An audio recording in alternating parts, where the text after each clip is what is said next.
Hello everyone, welcome back to my channel. ഞാൻ ഇന്ന് ഉണ്ടാക്കുന്നത് ഈസി ആയിട്ടുള്ള ഒരു പ്രോൺസ് മസാലയാണ്. അപ്പോൾ നമുക്ക് ഇത് എങ്ങനെ ഉണ്ടാക്കുന്നത് നോക്കാം.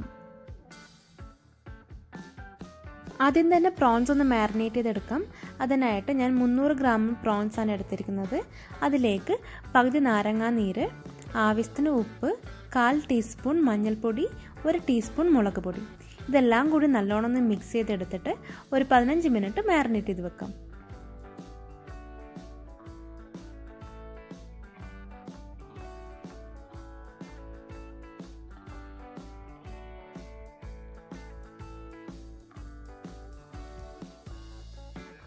പ്രോൺസ് മാരിനേറ്റ് ആവുന്ന സമയം കൊണ്ട് മസാല റെഡിയാക്കി എടുക്കാം.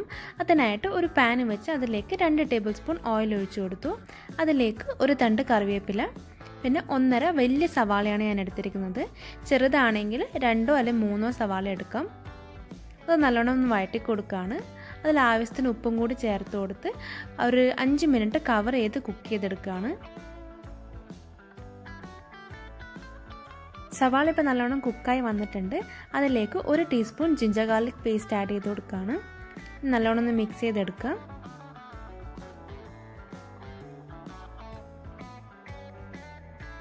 ഇതിലേക്ക് മസാലപ്പൊടികൾ ആഡ് ചെയ്ത് കൊടുക്കാം. അതിനായിട്ട് 2 table spoon Kashmiri chilli powder, പിന്നെ 1/4 ടീസ്പൂൺ ജീരകത്തിൻ്റെ പൊടി, 1/2 ടീസ്പൂൺ ഗരം മസാല, 1 ടീസ്പൂൺ മല്ലിപ്പൊടി, പിന്നെ 1/2 ടീസ്പൂൺ കുരുമുളക് പൊടി. എല്ലാം കൂടി നല്ലോണം ഒന്ന് വഴറ്റിയെടുക്കാം.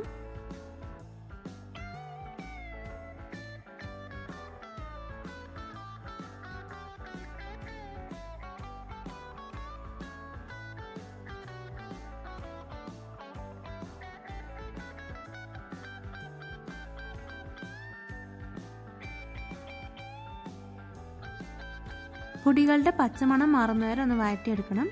അതിലേക്ക് 2 തക്കാളി ആഡ് ചെയ്ത് കൊടുക്കുകയാണ്.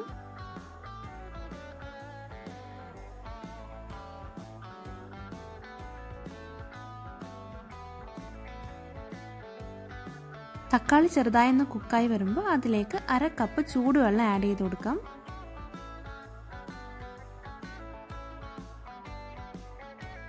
എല്ലാം കൂടി ഒന്ന് മിക്സ് ചെയ്തെടുക്കാം. അതിലേക്ക് നേരത്തെ മാരിനേറ്റ് ചെയ്ത് വെച്ചിരിക്കുന്ന പ്രോൺസ് ആഡ് ചെയ്ത് കൊടുക്കാം.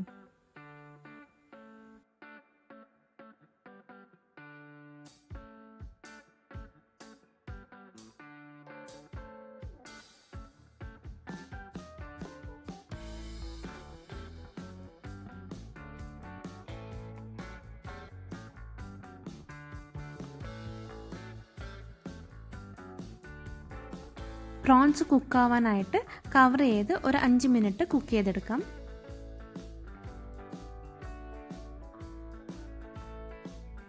കറി ഇപ്പം നല്ലോണം തിളച്ച് വന്നിട്ടുണ്ട്. ഈ പ്രോൺസ് ഒന്ന് കുക്കായെന്ന് നോക്കാം.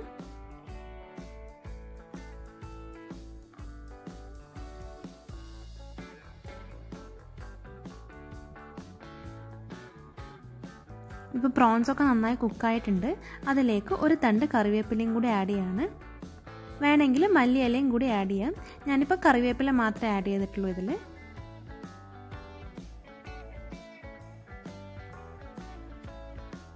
അങ്ങനെ ടേസ്റ്റി ആയിട്ടുള്ള പ്രോൺസ് മസാല റെഡി ആയിട്ടുണ്ട്. പെട്ടെന്ന് തന്നെ ഉണ്ടാക്കിയെടുക്കാൻ പറ്റുന്നതാണ്. ഒരു 15 മിനിറ്റ് കൊണ്ട് തന്നെ നമുക്ക് ഈ കറി ഉണ്ടാക്കിയെടുക്കാം.